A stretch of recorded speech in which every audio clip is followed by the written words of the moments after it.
minsan nang nagtrabaho si Angel sa isang Pogo Hub sa Porac, Pampanga.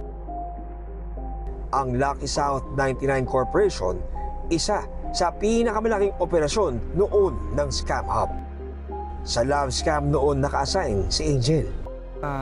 Ma'am Angel, dito sa love scam na pinasok niyo po, paano niyo ginagawa yung tasking na ibinigay niyo sa inyo ng leader niyo?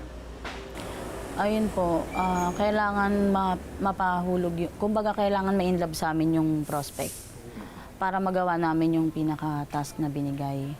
So, every day, hindi pwedeng walang video call na nangyayari. Pero mula sa love scam, napunta tayo sa usapin ng totoong love, no? Ng pag-ibig. Kwentuhan mo naman kami, Ma'am Angel. Itong si partner mo, no? Paano mo siya nakilala?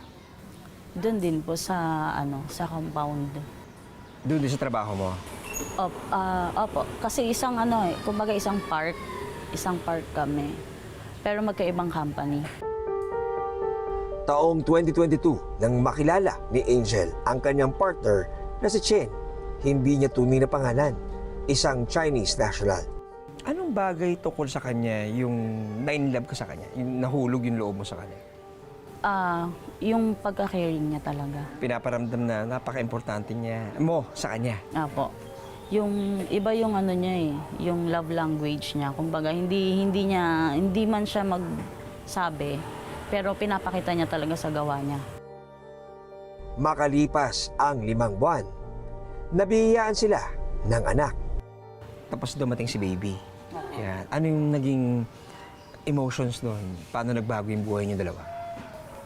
Ano po, yung first time niyang malaman na buntis ako, pinastop niya na talaga ako mag-work. Tapos, kasi hindi po kasi talaga kami magkasama nung buntis ako. Kasi stay-in siya. So ako umuwi po sa amin.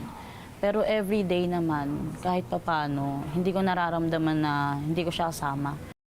Pero hindi pa man nasisilayan ni Chen ang pagsilang ng kanilang anak. Nawalay na siya sa kanyang mag-ina matapos mariid ng mga otoridad ang pinagkatrabahuan ni Chen. Lagi niya nga pong sinasabi sa akin na yung nangyari sa kanya ngayon, yun po talaga yung pinakamalaking pinagsisisihan niya sa buhay niya. Kasi yung anak niya, 3 months pa lang po, nahuli na siya. So kumbaga lumaki yung anak ko na wala talaga siya. Tapos ngayon magto 2 years old na andyan pa rin siya sa loob. Ni walang progress kahit ano.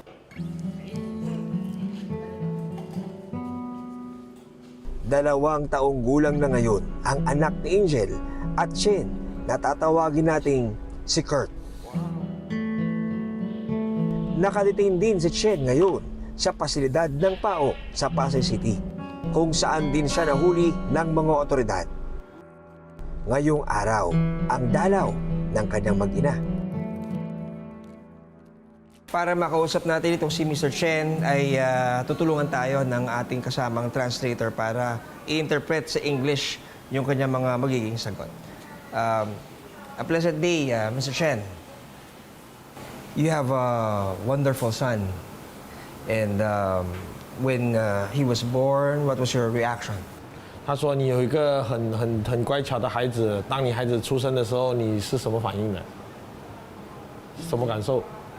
就觉得自己很幸福、很惊喜， How much do you love your family? 很爱很爱， Why? 因为我很爱很爱我的妻子，因为就是说，我人生中也就是这么一个孩子，然后我也很珍惜、很疼爱、很呵护。 Pero hindi lahat ng nagkawatak-watak na pamilya may babalikan pa. December 2024, nang mapasama sa mass deportation ng PAO, ang partner ni Pam na dati ring Pogo worker sa Cebu City. Sa videong ito, makikita ang pamamaalam ni Pam bago ang tuluyang pagpapauwi sa kanyang kinakasama pabalik ng China. Nasasaktan, gano'n na yung tatay ng mga anak ko aalis.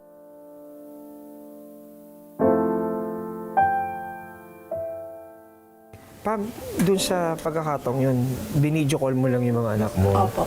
Bakit hindi mo sila sinama? Kasi yung ibang mga nanay, bit-bit nila yung mga anak nila eh. Nung napaalam sila doon sa mga partner nila. Ayaw. Pero ikaw, hindi mo din sinama. Opo, ayaw niya po kasi makita ng mga anak niya na nakatali siya, tapos aalis siya, ganun po. Bakit? Ayaw niya din po siguro masaktan pag pumasok na siya sa loob, tapos yung anak niya nakikita niya. Naiwan sa pangangalaga ni Pam ang kanilang 2 anak. Pero hindi lang pala mga supli ang naiwan kay Pam. Kundi pati na rin ang matinding trauma na naidulot ng kanilang relasyon. Nagkasakitan po kami. Galing po siya ng hotel, mga around 3 a.m. po. Pagpasok niya po, kasi ang paalam niya sa akin, kakain lang po sila. Tapos inabot na po ng hanggang 3 a.m. wala pa din. Saktong pagdating niya, sinampal ko po. Tapos ayun, sinampal niya din po kaliwat kanan, tinulak niya ako. Doon po kami nagkasakitan. Kahit buntis ka na. Opo. 8 months po akong buntis. Sa second baby ko po. Yung friend ko pumunta po doon kasi dinugo na po ako eh. Yung tiyan ko naninigas na hindi na ako makakilos. Tapos siya, wala lang po. Pumasok lang po ng kwarto. Tapos yung friend ko na po nagsugod sa akin sa ospital. Mula sa pisikal na pang-aabuso, wala na rin daw inasahan si Pam na sustento mula sa tatay ng kanyang mga anak. Sa kabila ng mga pagsubok na pinagdaanan ni Pam, isa siya sa mga nagiging sandigan ng mga kagaya niyang ina ng Pogo Babies. Minsan po pag wala sila, walang-wala, binibigyan ko, ganyan. Tapos palagi ko po sinasabi sa kanila na mag-pray lang kayo na sana one day maging okay ang lahat. Try nyo gumawa din ng paraan kasi hindi habang buhay. Nasa loob lang kayo ng bahay, iiyak, iisipin lang yung asawa nyo.